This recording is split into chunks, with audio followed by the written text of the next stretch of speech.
అంగరంగ వైభవంగా జరుగుతున్న మహానాడు పండుగ వేళ 10 కోట్ల తెలుగు తమ్ముళ్లకు, ఆడపడుచులకు, రైతన్నలకు, శ్రమజీవులకు, దేశ విదేశాల్లో తెలుగు కీర్తి పతాకాలుగా వెలుగొందుతున్న మన బిడ్డలకు, వివిధ రంగాలలో తమ ప్రజ్ఞ పాఠవంతో తెలుగు తల్లికి సాంస్కృతిక, సాంకేతిక, సాహిత్య నీరాజనమిచ్చిన కళాకారులకు, మేధావులకు, శాస్త్రజ్ఞులకు, విఘ్నులకు, ముఖ్యంగా నా పసుపు జెండాను కుండెల మీద మోస్తున్న తెలుగుదేశం కార్యకర్తలకు నా హృదయపూర్వక నమస్సుమాంజలి.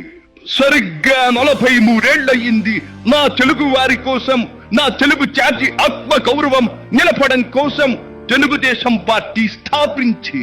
నేను స్థాపించాను అనే కన్నా పుట్టింది అనాలేము.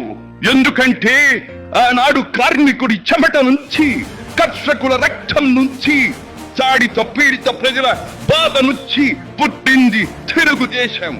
కులమత వర్గాలకు అతీతమైన నవ సమాజానికి సరైన నిర్వచనం చెప్పేందుకే తెలుగుదేశం పుట్టింది. పేదకు కనీస అవసరాలైన పూటకు పక్కెడన్నం, తన దాచుకోవడానికి పక్కా ఇల్లు, గౌరవం నిలుపుకోవడానికి ఒంటి మీద వస్త్రం, వీటితో పాటు రైతన్నల సంక్షేమం, ఆడపడుచుల అభ్యుదయం, బలహీన వర్గాలకు పాలనాధికారం, వీటిని అందించడం కోసం మొదలైన తెలుగుదేశం ప్రస్థానం ఆ తరువాత ఎన్నో మలుపులు తిరిగింది. కొత్త జగతికి, అపూర్వ ప్రగతికి పాటను వేసింది. హైదరాబాద్, సికింద్రాబాద్ లకు ట్యాంకు బండతో నేను సాంస్కృతిక వారధి కడితే, ఆ తరువాత సైబరాబాద్ అనే కొత్త నగరాన్ని పుట్టించి తెలుగు నేలకు, ఆధునిక ప్రపంచానికి సాంకేతిక వారధిని కట్టించిన వాడు చంద్రబాబు. లక్షల రూపాయల జీతం గురించి ఏమాడైనా కలగన్నామా? దాన్ని సాధ్యం చేసింది నా తెలుగుదేశం ప్రభుత్వమే అని చెప్పడానికి నాకు గర్వకారణంగా ఉంది. డ్వాక్రా సంఘాలతో నా ఆడపడుచులు సాధించిన ఆర్థిక స్వాతంత్ర్యం చూసి నాకు సంతృప్తిగా ఉంది. గోదావరిని కృష్ణమ్మతో కలిపేది ఎప్పుడో పోలవరం తెలుగు వారికి దేవుడిచ్చిన వరంగా రూపొందే శుభదినం ఎప్పుడో అని ఆనాడు నేను పలవరించాను. పట్టి సీమతో ఒకటి నెరవేరింది.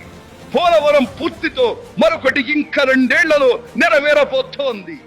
రెక్కలు ముక్కలు చేసుకున్న డొక్క సగం నిండని పేద ప్రజానీకారికి ఇంత ఆదరవు కల్పించడానికే ఆనాడు కిలో 2 రూపాయల బియ్యం పథకం పెట్టాను.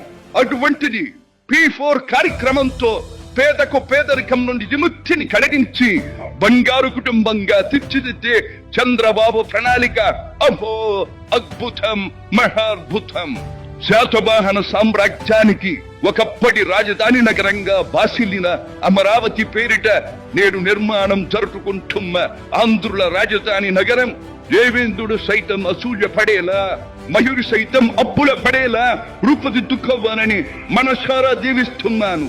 క్రమశిక్షణాపూరితమైన అభ్యుదయ సమాజ నిర్మాణ శక్తిగా యువతను మలచడం కోసం ఆనాడు నేను కలను కన్నాను.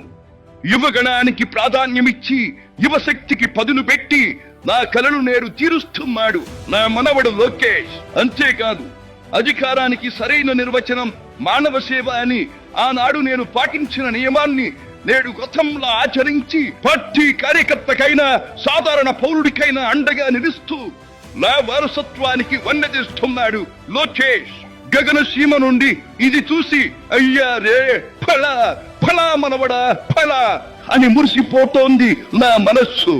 ఈ దేశం మనది, దేశ సమైక్యతే మా సిద్ధాంతం, మా రాష్ట్రాభివృద్ధే మా దేశాభివృద్ధే మా లక్ష్యం అంటూ ఆనాడు నిత్యం నినదించేవాడి.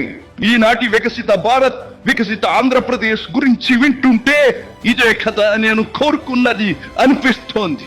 చివరిగా ఒక్క మాట, తెలుగు నేల నలు చెరుగులా పాడి పంటలతో, పారిశ్రామిక వికాసంతో పరవశించాలని, తెలుగులాట ప్రతి ఇంట నిత్య వసంతాలు చెందాలని, ప్రజల కోసం అంకిత భావంతో ప్రభుత్వం చేస్తున్న కృషి ఫలితం కావాలని ఆకాంక్షిస్తున్నాను.